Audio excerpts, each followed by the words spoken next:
it's scary whenever you pivot and you're cutting off a revenue stream, right? Because revenue is king, right? But we recognize that we could not serve both parties well, and there was going to be enough changes that needed to be made for that 20% that it was going to be significant enough. There's just no way that we could have done, had two platforms out there and trying to operate well for both. So, I mean, we have to integrate into the property management software our customers use, right? So we have to integrate into totally different.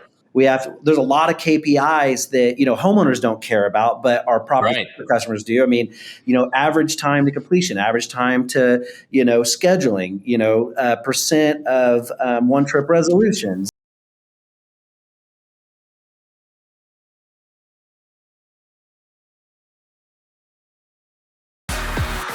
And we're back for another episode of the Startup Hustle. This is your host, Matt Watson.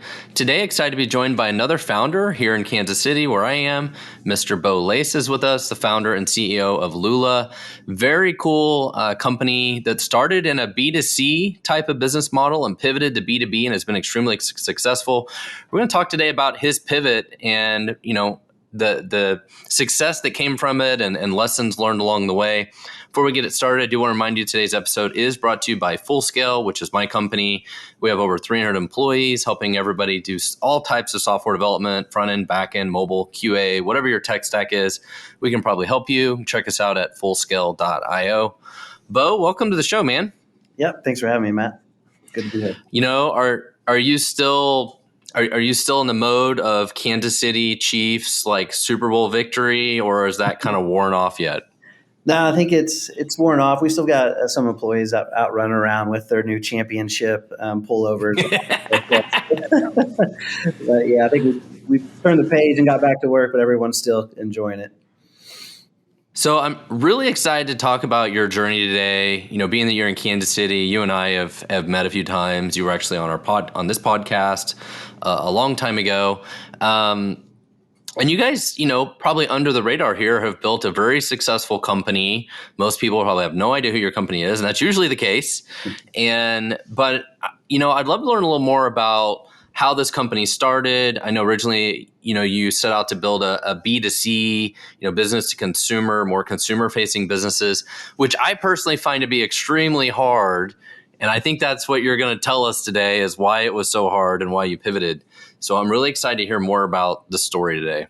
Yeah, absolutely. So, we started as a B2C. We actually started serving homeowners. And the reason why we got started is my wife and I, in 2017, we bought our first home together. And it was a renovation project. And I thought I could GC this thing and manage all the contractors, and really found it difficult to find, quality contractors that were also accountable. And through that process, it was very painful. We paid a couple contractors that never actually came back to finish the work.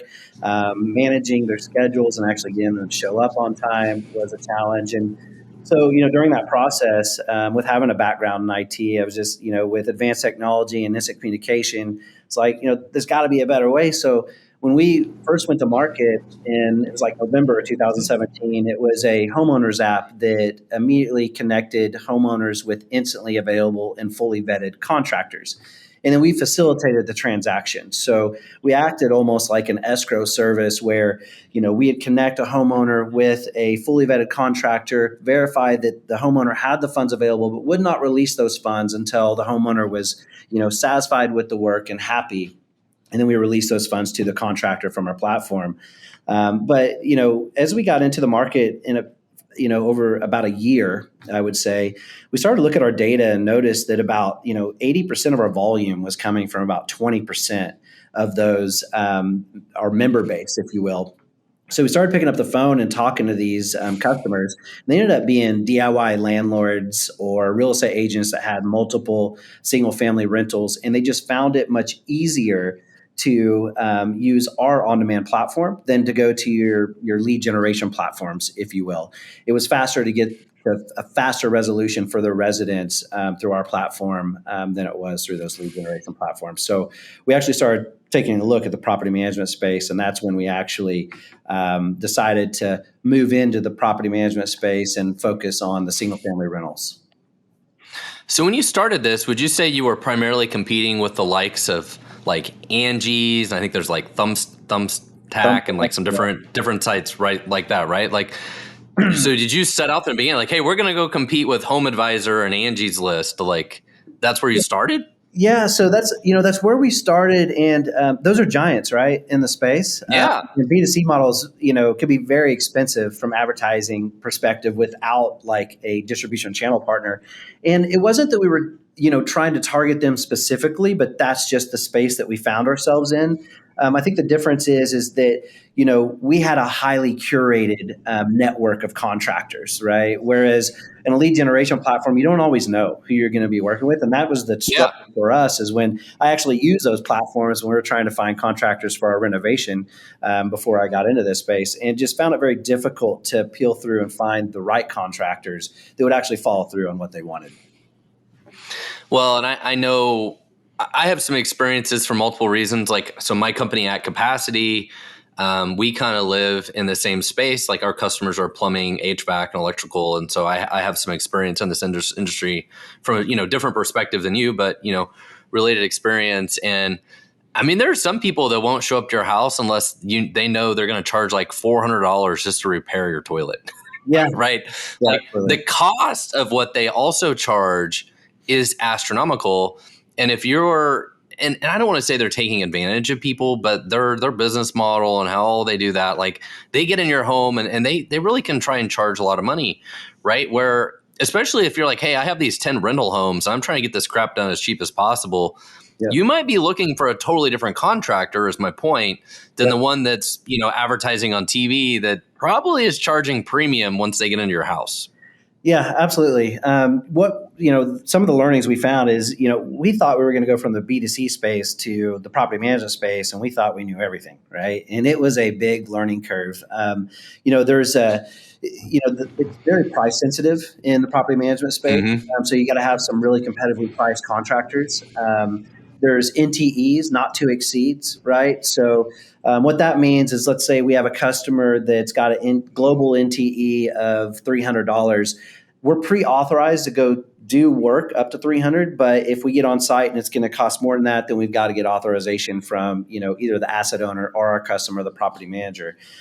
So it's really important as we're onboarding contractors to our platform that they're a good fit for this space, and we've got a lot of steps and vetting process that they go through in order to make sure they're a good fit, they're competitively priced, they're competent in what they're doing, and then obviously making sure that they have general liability insurance, workers' comp, making sure that they have Yeah. a professional license, and then the very last step is a background check because they're going into occupied homes, right? So it's very important on the front end.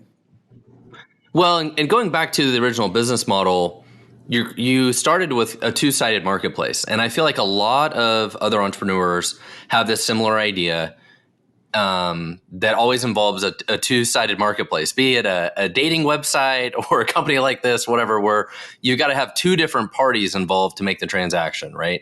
Yep. And the problem is, like, your marketing part of this is twice as hard, right? Not only you talk about, oh, we have to find good contractors. You have to put a whole lot of effort into going find good contractors and vetting them and all that.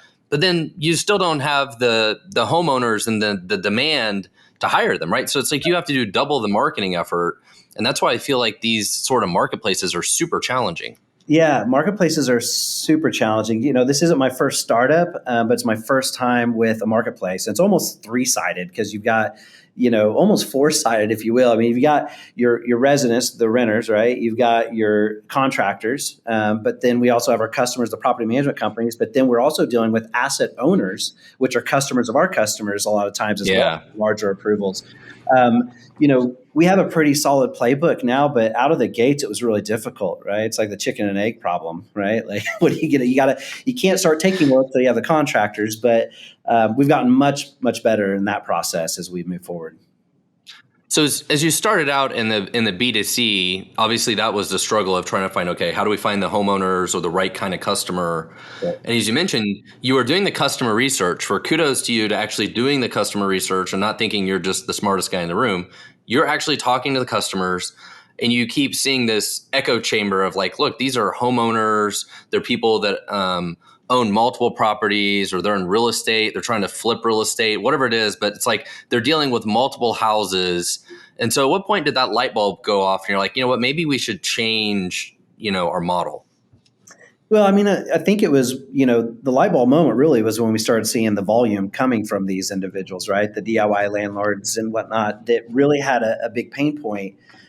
Because make no mistake, like in property management, managing, coordinating maintenance still to this day remains the biggest challenge and headache. I mean, Yeah. it's time consuming on average. There's a stat I read the other day where property managers spend 19 hours on average a week just managing, coordinating maintenance. It's consequential, meaning that, if a repair goes bad, it can lead to negative reviews. And there's also data that supports that 1 out of every 3 renters, one of the main reasons or main factors that weigh into the decision of renewing a lease is how it was performed, right? And so Yeah, absolutely. it's important, the service delivery, but also being competitively priced in this space. So that happened to my niece. She had an apartment here in Kansas City, and for whatever reason, her apartment was on the lower floor, and it kept flooding. For whatever reason, it kept flooding from the apartment above her all the way down, like over and over and over again. And yeah, guess what? She moved out. Mm-hmm, mm-hmm. Right? Like, especially if you're renting a place that's like a dumpster fire, you're not going to stay there. You're like, I'm out of here if the property maintenance isn't done the right way. But my big question for you though is, so you realize, okay, most of our volume is coming from this type of customer. How hard was it for you to pivot and be like, you know what? We're only going to focus on that. We're going to say no to all this kind of business. Because I feel like that's the hardest part as being an entrepreneur. It's like, you don't want to say no. You're like, I want all of the customers. I want everyone. Right. How hard was it for you to say, no, we're not going to do this anymore? It was really hard because we had 2,500 homeowners that were on the platform, right, that we were still doing business with. And it's like you have to we came to a point where we needed to make a decision of where the biggest opportunity was for growth. And we decided that it was the property management space. And it was still a struggle for us to tell these 2,500 customers that were just homeowners, right, with a single property that we're no longer going to be able to service you. It's interesting that you asked that question. I was in the Pipeline Entrepreneurs Program that's here in Kansas City. They actually really helped me get comfortable with deciding, you know what, the property management space is your biggest opportunity. You really need to let go. It was during that year-long process and programming through Pipeline that they helped me, say, okay, you've got to stop serving the homeowners in order to be the best that you can be in the property management space. And so it was the bigger opportunity, and that's what we went chasing, and it's worked out well for us. So when you made that change, what all did it affect? Did you completely redo your website? Did you make major changes to your software, changes to your marketing, changes to your sales team? Like, changed everything, probably, right? Everything, right? Even the platform. And we had a good foundation, but the homeowners app didn't exist anymore. We had to refactor our entire platform to really focus on streamlining that maintenance process for property managers and their residents. And then, I think as you talked about the other company that you have in this space, what we found that's most important is on the front end of that work order request. So when we get a request from a resident or a renter, right, with a maintenance request, curating that work order and before it ever gets kicked out to our network is really important because it improves the percentage of a one-trip resolution. And so what we do is we have, AI is really popular now. We've been using it for years, but obviously with ChatGPT and OpenAI and all that, it makes things a little bit faster. But we have a level of AI that actually communicates with a resident on the front end via SMS, text message. So when a work order comes in, we're actually seeing first if we can actually avoid a trip altogether. Maybe it's resetting a garbage disposal. Maybe it's changing out batteries in a thermostat, right? To see if we can save the asset owner money by just helping the resident go through some different items in order to try to fix their issue themselves. But if we can't, then we really try to get as much information that we can, pictures, even if it's a label, on a HVAC or hot water tank, so we know everything about that appliance or mechanical, and package that up and then kick it out to our network. That way, our contractors that we have on our platform know everything there is to know about what they're getting in, the tools they need to bring, and they're prepared. Because, something we know about, whether it's homeowners or renters, is like people don't like contractors in and out of their house multiple times if they can help it, right? You want them to get in, know what the issue is, get it resolved, and get out. And so that front end of the work order has been really important in how we triage and curate that before it ever gets kicked out. Well, and that sounds like a feature that the property owners would care a little more about than the homeowner, right? Like the homeowner probably did a lot of those steps because they're trying to save themselves money already. Like they probably know, like, I'm check the battery and the thermostat, Yeah. right? But if it's the property owner, it's different because the renter probably doesn't look at it. They're lazy as hell. They're just going to call property manager and be like, fix this crap, right? Yeah. So this is an example of a feature you probably had to build that was more specific to this new direction. Absolutely, 100%. It's like we get work orders. It's like no water, right? Well, okay, no water. Like, is it no hot water? Is it no water at all in the house? Is it, what is it one faucet? Like, so you really, and you're right, renters will just put in a quick work order and then it's, off their plate. But we really try to curate that work order to really truly understand what the issue is, so that we get the right person out too. Right? Like we don't want to run our contractors out, the wrong contractor out. If it needed, an appliance pro and we send a plumber, that doesn't do any good. So that front end is really important. So your story here brings up a topic and a concept that I talk about quite a bit that I think is super critical for other entrepreneurs to understand. So your guys' software, if you back up to the very beginning, is not that much different than it is today, right? It's the same concept. We have somebody who owns a property, we have work orders, we need somebody to do the work, and we need them to fix it. The concept of that is largely the same, and I'm sure you would probably agree with me that like 60 to 80% of the software is relatively the same. Mm-hmm. But the difference of that like other 20% is dramatically different, right? Between the homeowner version and the property management version, because the property management version is trying to save money on things like you said, like that was a great use case, but also they want different reporting and they're like, oh, I have 100 different properties in 10 different cities and I have all this other special things that I need done that the homeowners wouldn't care about.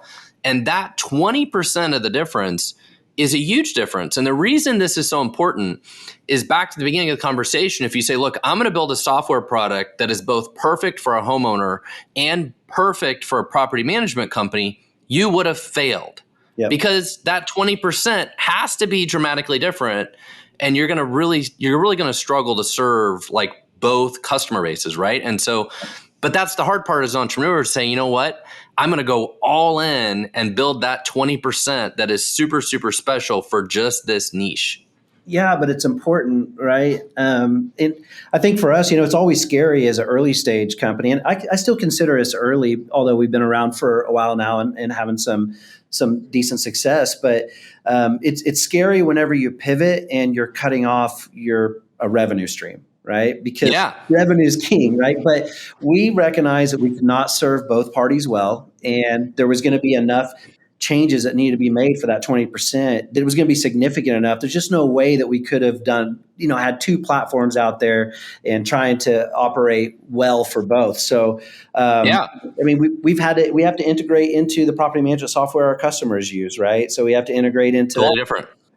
There's a lot of KPIs that, homeowners don't care about, but our property customers do. I mean, average time to completion, average time to, scheduling, percent of one trip resolutions, how percent of trip avoidances, average repair value, how's my asset performing, how's my portfolio performing. And so we have just so much data and KPIs that our customers want, and it's becoming more and more important. What I love about this is it just highlights that fact though of like you can build a software product that does this core like 60 to 80% of the work. And I know there's people who are listening like, oh, I built this thing and I really want to sell it to these people. But there might be another use case that's just slightly adjacent, kind of like you. You're like, if I just move over here a little bit, all of a sudden this is going to be a lot easier in a different business model, but like 60 to 80% of the product is largely the same. And kudos for you for figuring that out. And I'd love to talk more about how that has kind of ignited, a ton of growth for you guys. So, selling to an individual homeowner sounds like a pain, but it seems easy enough. There's a lot of different ways to market them and find them. How do you market to property management companies? Like, how do you find them? What is your go-to-market strategy to go find them? Yeah, this is one of those industries, one of the few industries that literally hasn't changed for decades, right? So a lot of it is word of mouth, of course, your organic marketing activities, SEO and all that. But really, the industry events in this space is where we get a lot of our Trade customers. shows. Trade shows. It really is. I mean, it sounds ridiculous, but one thing that we have some institutional investors, and what they loved about our business is that our actual marketing spend is very small. But Yeah. also we could get, we have a customer that's got 5,000 doors. Right. So one customer with 5,000 doors is a big revenue opportunity. We have some bigger and some smaller.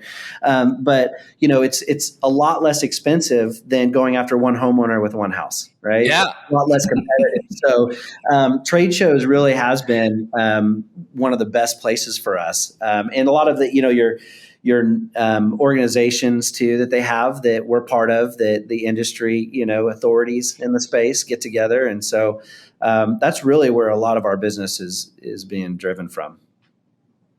Did you guys try some other go-to-market strategies besides trade shows that didn't work very well? Look, I think, early on before we had, partnerships, we'll get into that here in a little bit, is been great for us as well.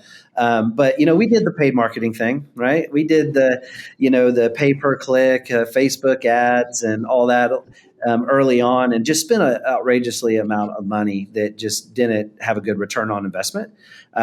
We probably weren't doing it that well either, but it just wasn't a great marketing activity for us. So we really don't do a lot of paid marketing. I think we do advertise in a few industry newsletters that are have our ideal customer audience. But besides that, really, it's a lot of trade shows, a lot of word of mouth, and I do a lot of presentations when I can within the industry. Yeah, one of my favorite things about having different guests on the podcast is the go-to-market strategy of every company is 100% dramatically different from one to another. And it surprises some people that trade shows are still the big thing. Yeah. But when you're dealing with like a really specific niche industry, that might be the, once, twice, 3 times a year. It's the only time you get all of those people together, and all of those people are looking, for solutions, right? And it's a great opportunity to, in one step to target them. And trade shows still work extremely well for specific industries. So you mentioned partnerships. Tell us about partnerships and how that's also been a really good go-to-market strategy for you besides just the trade shows. Yeah. So, we partnered with one of the largest property management software platforms in the U.S., Appfolio. We have a deep two-way integration with them. They've been great strategic partners. We're in their marketplace. We're the only tech-enabled services company in their marketplace called Stackfolio. And so we get a lot of leads from them, from their member base. I think they have 8 to 8.5 million doors on their platform. So they've been a great strategic partner. That partnership may even get a little bit deeper here soon. Time will tell here over the next couple of weeks, but we got some cool things we're working on with them. Property Meld is another one. It's a maintenance platform that really melds all the communication around maintenance together in one platform. And we just signed a partnership with them. That's going to be announced here publicly on the 15th. And then Turbo Tenant. So Appfolio and Property Meld have our ideal customer segments. We have a lot of shared customers today, so they're great partners and distribution partners for us. And then Turbo Tenant is a platform that plays in the DIY landlord segment. So if you have 2 or 3 properties that you're renting out, you may not be a good fit for an Appfolio, right? Because they go upstream with larger property management companies. But Turbo Tenant has 700,000 doors, I think, on their platform, and we have a deep integration and partnership with them. So we're getting back into that DIY landlord segment with them, whereas our sales team mostly focuses on property management companies that have a minimum of 200 doors. But through the Turbo Tenant partnership, we're able to access and tap into that lower segment of the market. So partnerships can work really, really well, or they can just be terrible, right? Like one of the problems I had from Event Solutions days is everybody wanted us to be a partner with them, and they wanted us to resell their product. Yeah. But the question was always, why should I pay my salespeople to sell your product instead of selling my product, right? Like, I would make more money if I sell my product. So the key is with partnerships is usually it's got to be a win-win, right? Like if I sell your product, it helps me sell more of my product, and then it's a win-win. Or it's just like a affiliate sort of relationship. You don't have to do a whole lot of effort, but there, unlocks a lot of additional revenue. So I'm curious, as you've worked with these kind of partners, have you struggled to make partnerships work as well? Or, how do you pitch a partnership to them where it actually works and it's a win-win? Yeah. So, on the customer side, we've been very careful with the partners that we decide to move forward with because there's a lot of overhead and work, right? And, I feel like about 2% of the time they might work out, right? And I think we've been lucky on the customer side. We have not been so lucky on the contractor side. So we, and I won't mention names, but we've partnered with someone that we thought was going to help allow us to expand faster in new markets because they had access to a lot of contractors. We went through the process, got an agreement in place.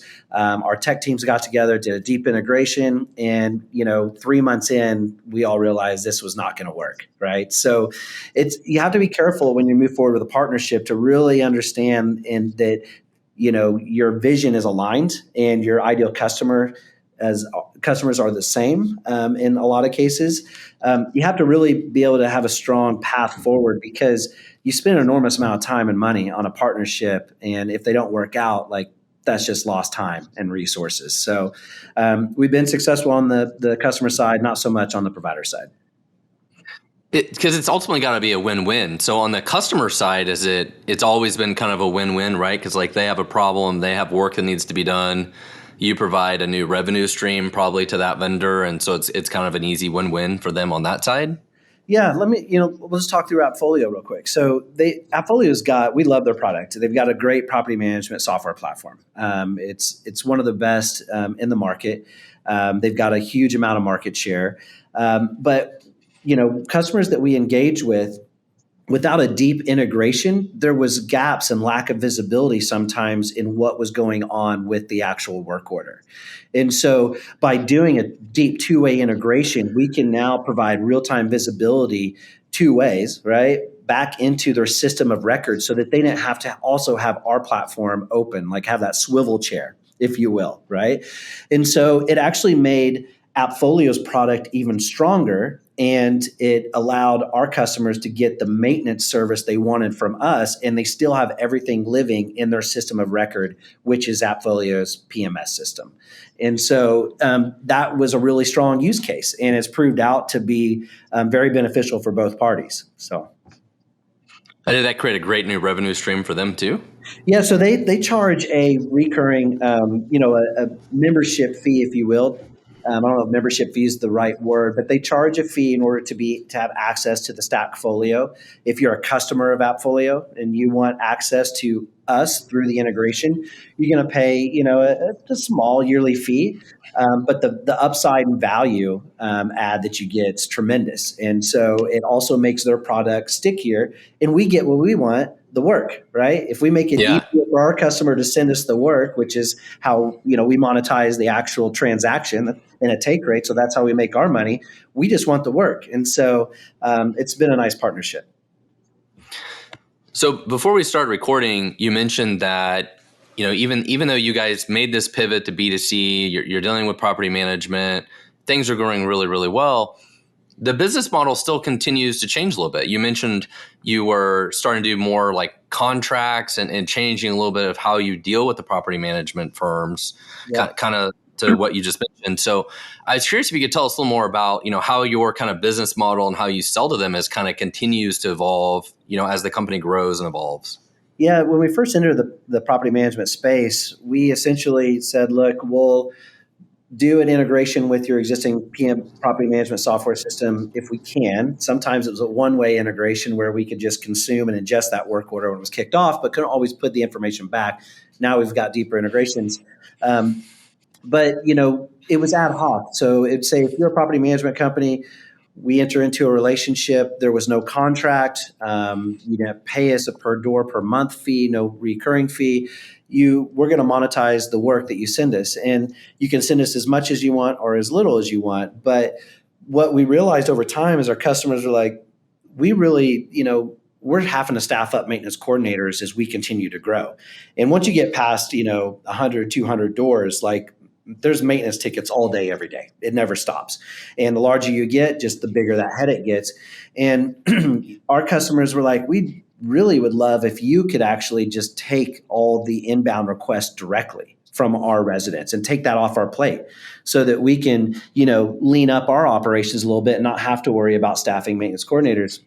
So last year we decided, let's start talking to our customers to dig in a little bit there. And we actually moved towards a contract, a relationship. And so what it is, we have maintenance coordination as a service, almost as a contract, right? It's similar to that. And we enter in for at least a year. And what we tell our customers is, look, we're going to take over 100% of the inbound requests. That is completely off your plate.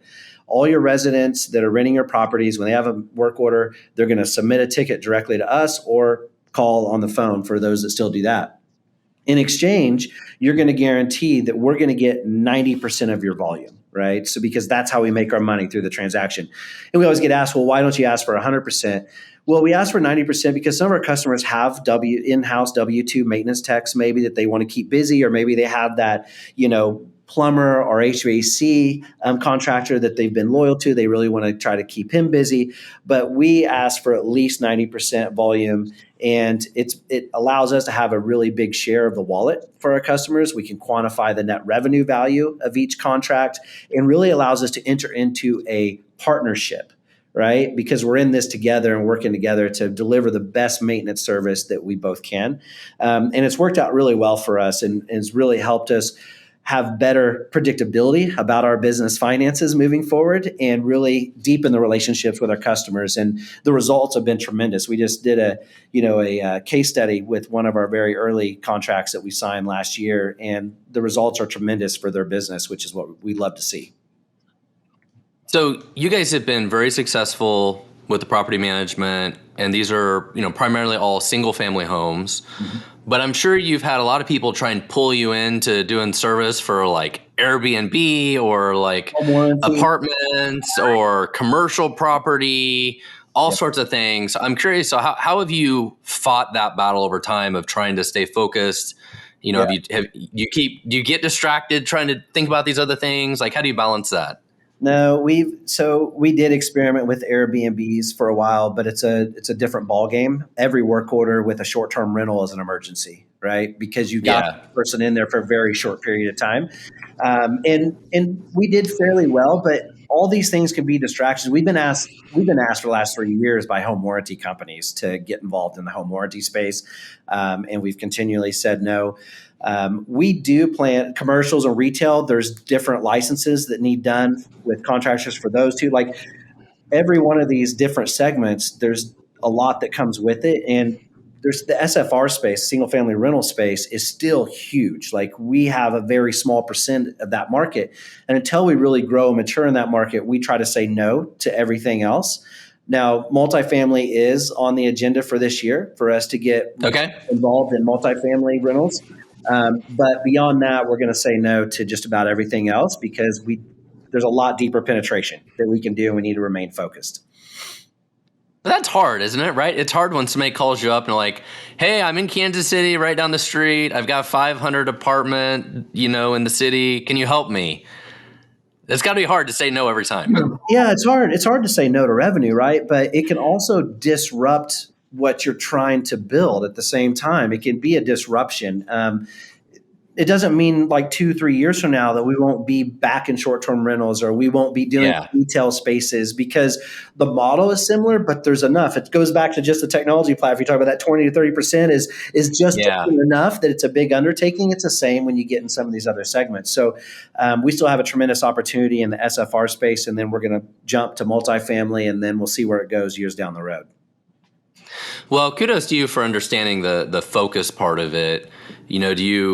Do you feel like you have tried to do some of these things and learned that lesson kind of the hard way?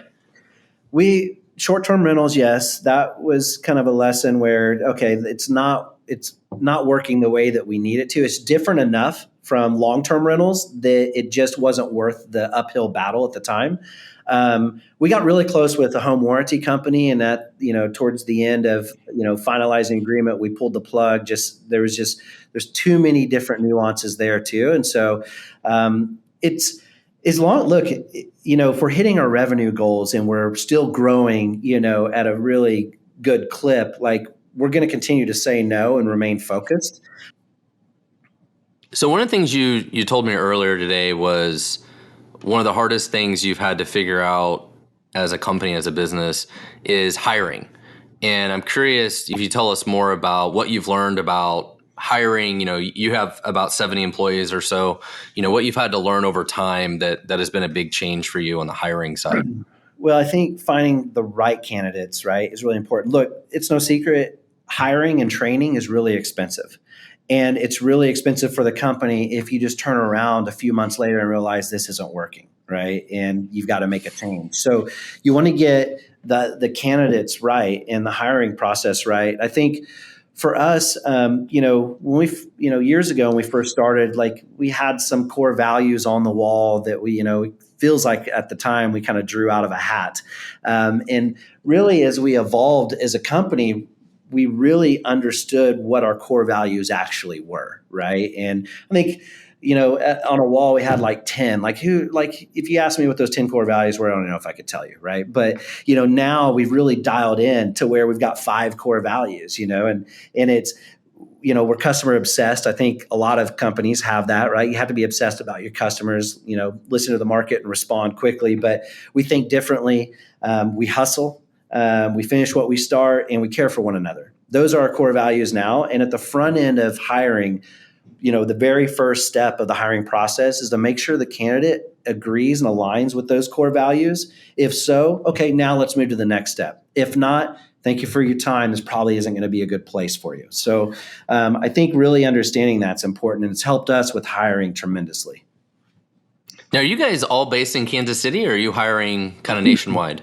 So about 75% of our employees are here in the Kansas City office where I am today. But we do have, at some point when you get to a maturity level, you really want the best talent, and you can't always find that best talent in the city you're in, as much as I want everyone here. But we have, our CTO is in the San Francisco area. Our director of product is in Chicago. We have a director of sales in Scottsdale. And then our director of provider success is in Denver. And then we have a few engineers that are outside of here as well. But for the most part, our staff is here in the office. You guys are an overnight success 8 years later. That's usually how it goes, right? We haven't done a lot of press lately. It's really, you get to this point where, the revenue starts to get pretty big and the opportunity starts to get really big, and you have to put your head down and you just have to get to work. We're going to have some exciting things to announce this year, and probably back to back to back, which I'm super excited about. But last 2 years, we've been pretty quiet. We've just been head down. Let's get to work. Press can be fun, and I think you want people to know about your business and what you're working on. But sometimes you just got to get to work, and that's what we've been doing.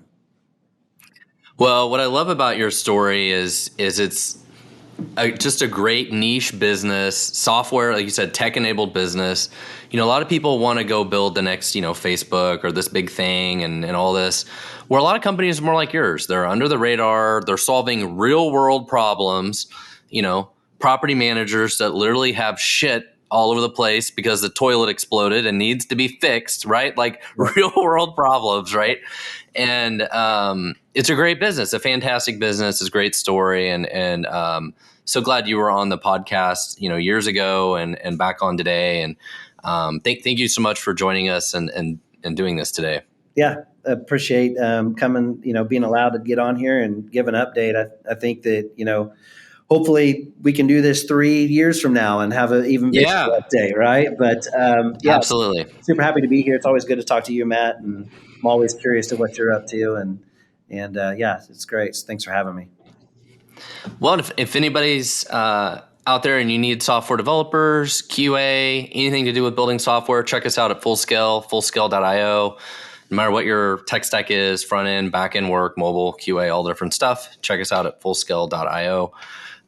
Also, this episode is on YouTube. We are now on YouTube, so you can check us out and you can watch the video as well. Bo, thank you so much for being on the show today, and I look forward to that next update. All right, Matt. Take care. Talk soon. Thank you. Yeah.